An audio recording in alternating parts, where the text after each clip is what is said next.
Hi mga Mima, tara samahan nyo naman ako sa panibagong araw at panibagong mini vlog na naman. So for today's video mga Mima, tara samahan nyo ako ngayon. Bibili ako ngayon ng bigas kasi wala na kaming bigas. So magja-jacket lang ako niyan mga Mima kasi naka-sleeveless lang ako. So lalakarin lang natin yan doon sa may kanto. Doon tayo bibili ng bigas. So maglalakad lang tayo. Malapit lang naman yan sa amin mga Mima, kaya lakarin lang natin. Dahil magkatapat yung bigasan at saka yung budiga. So, pupunta muna tayo sa budiga. Sisilip muna tayo doon kung mayroon silang panibago na dumating na stock. So, iikot muna tayo kung may magustuhan tayo dito.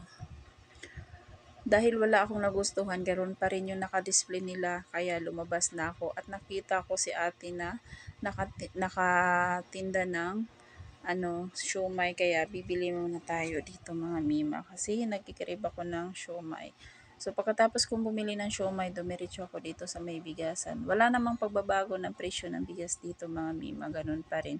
So hindi ako bumibili ng import na bigas, support local lang talaga ako para sa ating mga magsasaka.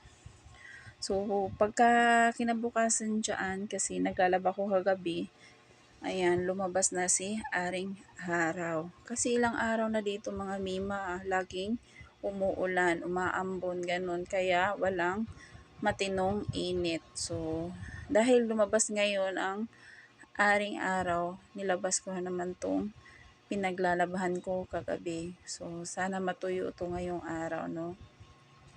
Kasi wala talagang matinong init dito sa amin. Kaya sana matuyo to.